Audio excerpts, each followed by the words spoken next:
আসসালামু আলাইকুম, welcome back to my channel. আজ আমি আপনাদের তৈরি করে দেখাবো ডিম আলু টমেটোর অন্যরকম একটি রেসিপি। যারা সকালের গতানুগতিক নাস্তায় বোর হয়ে গিয়েছেন, নিঃসন্দেহে এই মেনুটি ভিন্নতা আনবে। আফগানি অমলেট নামে পরিচিত, খুব সহজে আপনারা এটি তৈরি করে ফেলতে পারেন মাত্র 3টি উপকরণ দিয়ে। মাঝারি সাইজের 2টি আলু আমি স্কোয়ার শেপে কেটে নিয়েছি। বড় একটি পেঁয়াজ স্কোয়ার শেপে কেটে নিয়েছি। 2টি বড় সাইজের টমেটো স্কোয়ার শেপে কেটে নিয়েছি।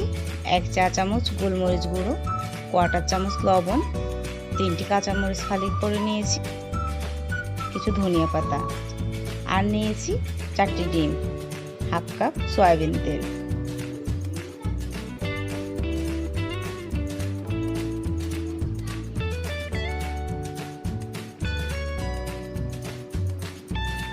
চলুন ফিরে আসি মূল রান্নায়। চুলায় একটি প্যান বসিয়ে তেল গরম হতে দিয়েছি। তেল গরম হয়ে আসলে আলুগুলো দিয়ে দিচ্ছি। 2 মিনিট ধরে মিডিয়াম আঁচে আলুগুলো ভেজে নেব।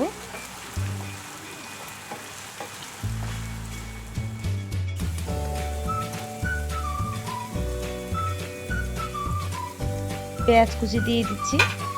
পেঁয়াজগুলো আমি 1 মিনিটের জন্য ভেজে নেব, এতে করে পেঁয়াজ নরম হবে আর ভাজাও হবে।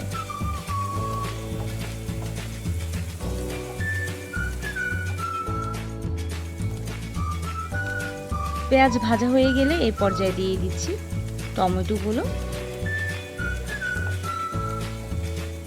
মিডিয়াম আছে টমেটোগুলো আমি 30 সেকেন্ডের জন্য ভাজি হতে দিব।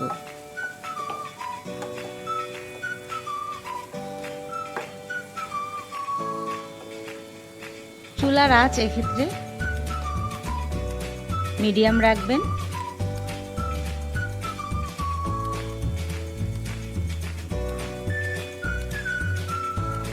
পরিমাণ মতো লবণ দিয়ে দিচ্ছি, লবণটা যার যার পছন্দ অনুযায়ী দিবেন। গোলমরিচের গুঁড়ো দিয়ে দিচ্ছি।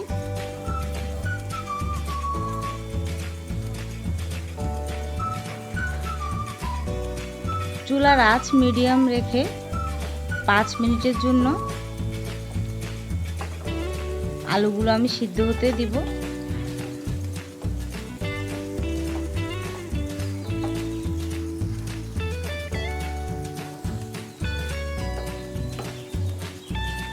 ভালো করে নেড়ে চেড়ে নিচ্ছি যেন লবণ সব দিকে সমানভাবে মিক্সড হয়।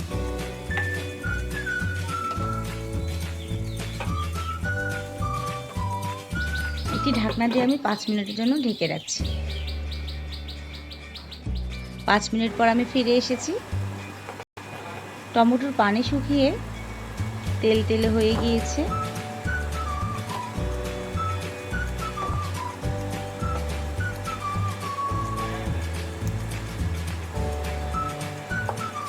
একটি আলু আমি টেস্ট করে নিচ্ছি, আলু সিদ্ধ হয়েছে কিনা।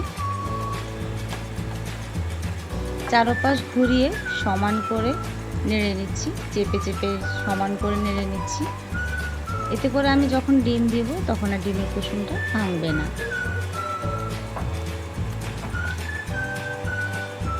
কি সুন্দর কালার হয়েছে দেখুন, আর স্মেলটা কিন্তু দারুণ এসেছে।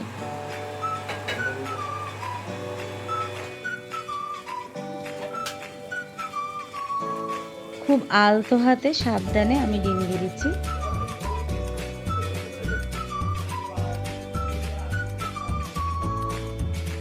ডিম যার যতটুকু লাগবে ততটুকু নেবেন। আমি এখানে 4টি ডিম নিয়েছি। প্রতিটি কুসুমের উপর আমি 1 চিমটি করে লবণ আর সামান্য একটু গোলমরিচ গুঁড়ো দিয়ে দিচ্ছি। এতে কুসুমটি খেতে খুব ভালো লাগবে।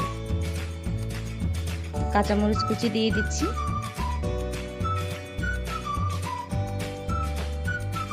সামান্য পরিমাণ ধনিয়া পাতা। চুলার আঁচ একেবারেই লো রেখে আমি 5 মিনিটের জন্য ঢাকনা দিয়ে দিচ্ছি।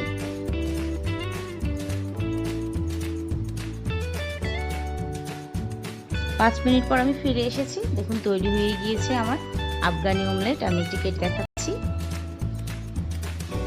আপনারা অবশ্যই বাসায় ট্রাই করে আমাকে জানাবেন। আমার রেসিপিটি যদি ভালো লাগে তাহলে আমার চ্যানেলটি সাবস্ক্রাইব এবং শেয়ার করবেন, আর পাশে থাকা বেল আইকনটি ক্লিক করে রাখবেন। তাতে আমি যখনই নতুন রেসিপি শেয়ার করব আপনার কাছে নোটিফিকেশন চলে যাবে। আবার দেখা হবে নতুন কোনো রেসিপি নিয়ে। সে পর্যন্ত সবাই ভালো থাকবেন, সুস্থ থাকবেন।